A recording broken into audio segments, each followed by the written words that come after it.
Well, this round of sports is all about Clemson Sports Talk. It's Friday as the Tigers get ready to take on the 6th-ranked Fighting Irish of Notre Dame. It's going to be a showdown at Memorial Stadium. They've been off a couple of weeks, and they're ready to get back in action. The players are excited, Dabo said, but not overly excited. It's all about X and O's and doing what they're supposed to do, executing the game plan. Now joining me, Lawton, Swann of Sports Radio 1400. That's Fox Sports Radio 1400.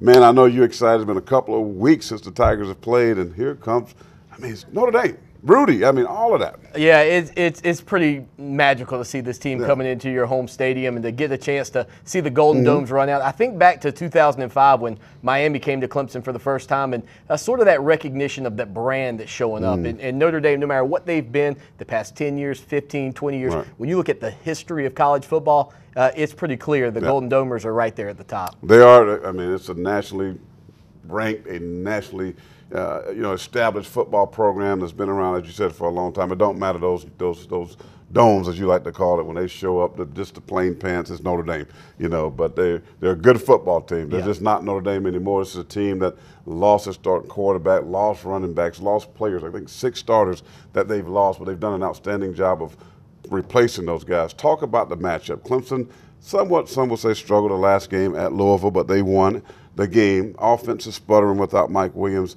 What do they need to do, Lawton, to win this football game? I think the biggest thing is it kind of might depend on the weather and how, does Clemson have to go with the running game a little bit more than they would like to, and that's going to be part of it for both teams, really. But you talk about the injury front, and I'm glad you mentioned Mike Williams because I think he's kind of been lost in all this for a lot of people. Everybody's talking about Notre Dame's losses. You don't hear about Mike Williams. You don't hear much about DJ Reader being away from the program right now. But I'll tell you this is a surprising stat that a lot of people might not know, and that is the fact that neither of these two teams has beaten an opponent that has beaten anybody from a Power 5 conference yet. So I don't know, as much as we may not know about Clemson, we might not know a whole lot about Notre Dame right now either. I agree with you. I totally agree. If the Georgia Tech loses to them, then they go and get beat by 2 touchdowns against Duke. That hurts your rankings and all that good stuff, I think, as far as, where people look at you. But this still is a good football team. Clemson's a good football team. We know both have recruited very well. But when you look at this matchup, I think it comes down to the trenches. We talk about offensive line for Notre Dame. We talk about the defensive line, the speed, the athleticism of Clemson. That matchup to me, then you got the talk going back with the receivers and the corners of Notre Dame. I can't wait for this matchup, but this game is going to be won or lost for Clemson, to me, based on how well the offensive line plays. Yeah, you're probably right, and I think it's pretty good to see that a guy like Mitch Hyatt's so good at film study right now, the true freshman left tackle.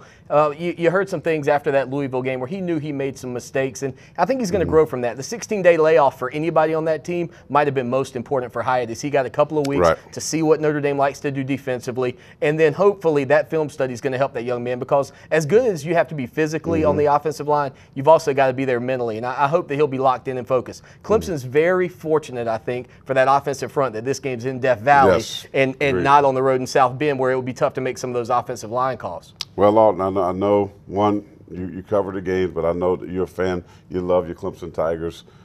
Can you take the heart out of it? And I'm going to ask you, what's your prediction?